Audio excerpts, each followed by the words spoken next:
Today I'm bringing you another one of my favorite songs that I have on my playlist, and that is Bad Liar by Imagine Dragons.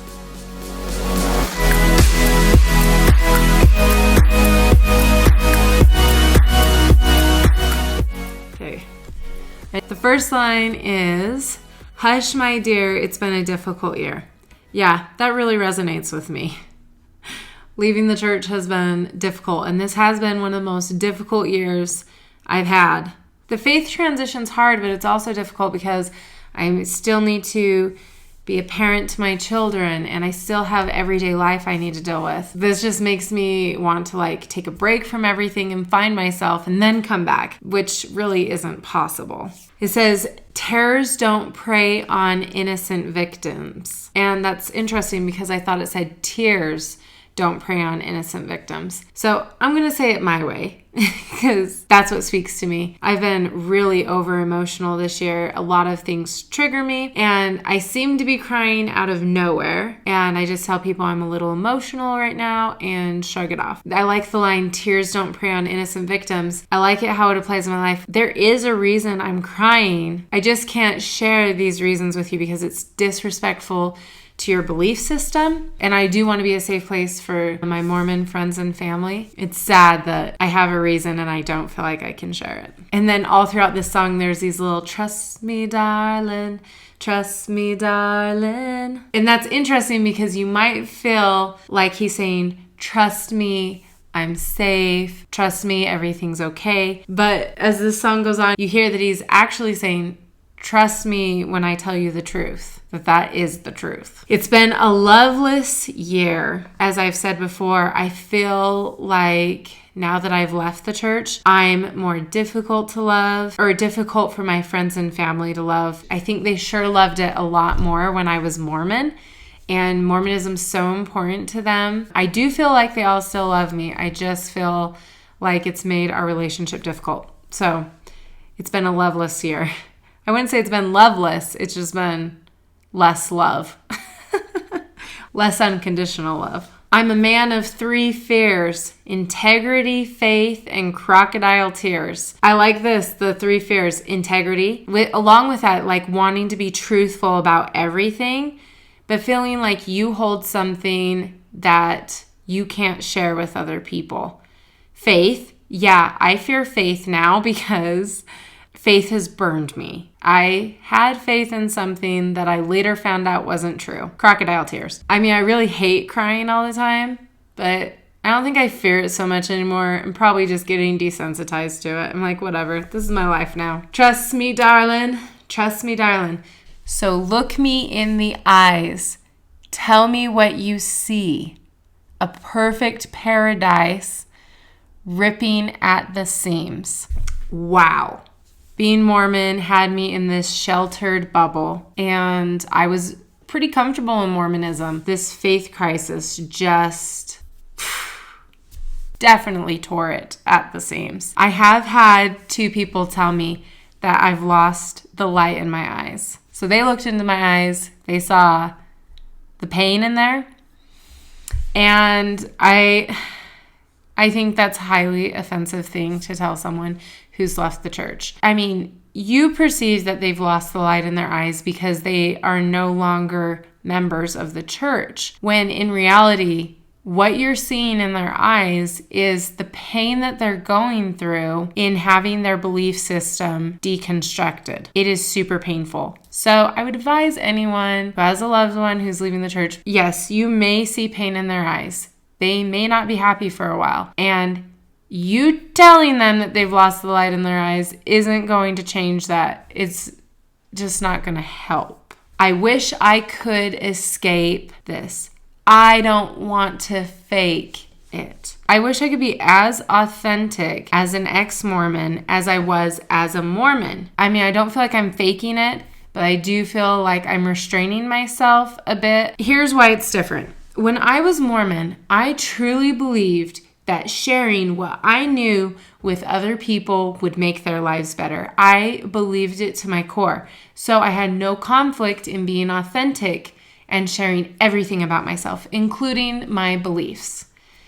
Now, as an ex-Mormon, I feel like it puts us in a really tricky situation.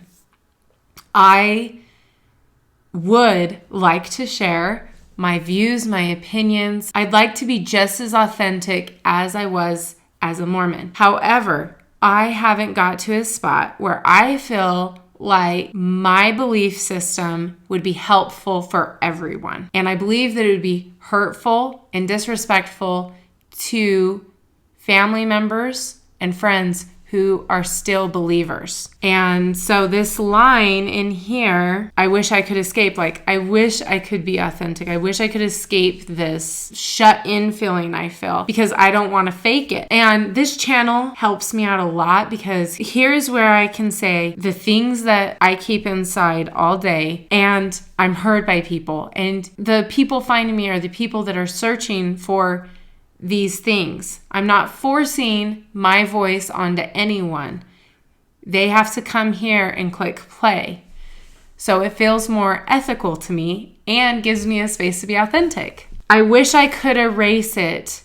Make your heart believe. Yeah, I just wish I never found myself in this mess. And I think I intentionally live my life to try to keep myself out of bad situations. This situation that I find myself in is so frustrating because I was raised Mormon. I didn't necessarily choose this religion or choose to be in this situation. It was a situation I was born into, and I just wish I hadn't found myself in this situation. Make your heart believe, but I'm a bad liar. There was a time as I was transitioning from in the church to out of the church where I wanted to stay in the church and just reap the benefits and ignore all the bad stuff that was happening. So in that instance, maybe I'd want to make your heart believe that my heart's still in it. And I definitely did want to protect people like my family members.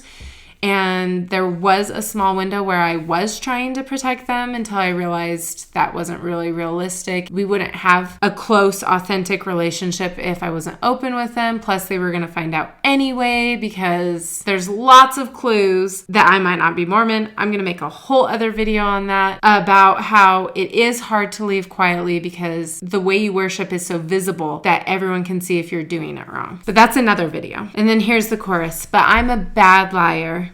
Bad liar, now you know that I'm a bad liar. A bad liar. Now you know you're free to go. I feel like this is a conversation lately that I'm having over and over and over again because instead of just blasting everyone with an email to tell them that I left, I'm doing it one at a time.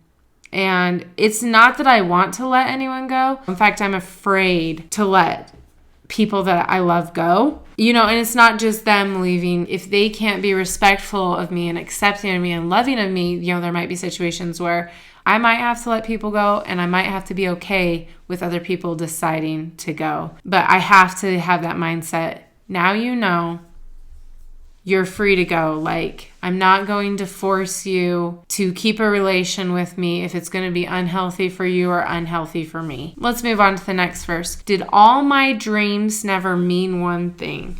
I had to cope with that pretty early on. Seeing the future that I had planned, letting that go so that I could live my new unknown future and just really being worried about it. And then thinking about all the time and effort I put into my religion and then wondering how much of it was worth it in the end. So did all my dreams never mean one thing? Does happiness lie in a diamond ring? With that line, I want to address how the church always presented to me when I was younger that marriage, family, and children were going to be my source of joy.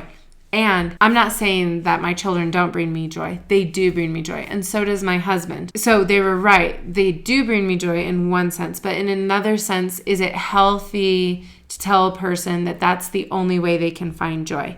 I don't think so. And then what happens in the circumstances when me and my husband are going through a struggle or being a parent is really, really hard? During those situations within Mormonism, I felt like if I was struggling as a parent, that I wasn't doing it good enough because if I was doing it good enough, it would give me joy. That's why I think that idea is a damaging idea to give people. They are a source of joy, but they cannot be responsible for our continued joy all the time. And life isn't even about having joy all the time. If I've learned anything about life in the time that I've been alive, is that life is full of joy and sorrow. It has a plethora of emotions. It's not just one emotion all the time. And if you're trying to make it one emotion all the time, you're going to consistently be failing over and over and over. You need all of your feelings to be a complete human. Oh, I've been asking for. Oh, I've been asking for problems, problems, problems. That line reminds me of before my husband left, a few months before that, I had an experience with the church that I was uncomfortable with, and I thought about leaving, not like seriously like, should I leave, but like, during moments like this, like, why do I stay? Like, what would happen if I left? And then I remember thinking, oh, so many problems. Like, I don't even want to go there. There's so many problems. Then when my husband left the church, I was like, oh, do you know how many problems this is going to cause? But I am grateful to him. Just because you're going to run into problems doesn't mean it isn't a worthwhile thing to do. I wage my war on the world inside. And I think these are the hardest struggles to have, is when you have internal conflict. I take my gun to the enemy side. And definitely in the beginning, that's how it felt. I had this raging war between what I was raised with and what I was finding out. And then there's one point where you're on this side and you just go to the other side. Oh, I've been asking for problems, problems, problems. So look me in the eyes. Tell me what you see. A perfect paradise tearing at the seams. I wish I could escape this. I don't want to fake it. Wish I could erase it. Make your heart believe, but I'm a bad liar. He doesn't say he's not a liar. He just says he's a bad one. Like, it almost makes me feel like he's saying, I almost wish I could lie about this, but I can't because I'm such a bad liar. So I have to be truthful about it. And I have to let you know, even if it means losing you.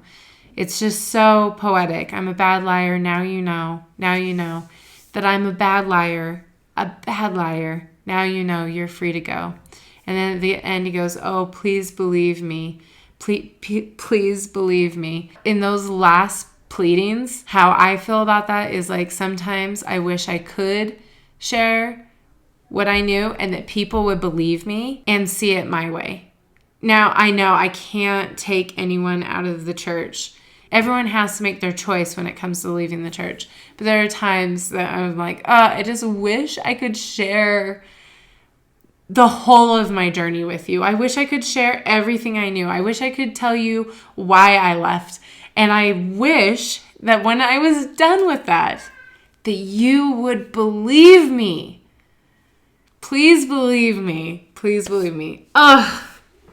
It's such a beautiful song. It gets me every time. Also, I don't know if you guys know, but in Imagine Dragons, most, if not all, the members of that band were or are members of Mormonism. And I do know that one of them left. John DeLynn interviewed him. It was a really great interview. And so I do think that maybe when they're writing these songs, that they might have had some of the same struggles we've had. This might be a gift to us. I know it's a gift to me. I love having music. I think it's healing. It helps me through my grieving process. It's nice to have words that I can connect so deeply with. I just love music and I love sharing this with you. Thanks for coming here. Thanks for being with me. Comment below any songs that have helped you. Thanks for coming, guys. If you have time, please subscribe, like, share this video with someone. Any of those would be really helpful to me. I really appreciate all of you, and I'll see you next time. Bye.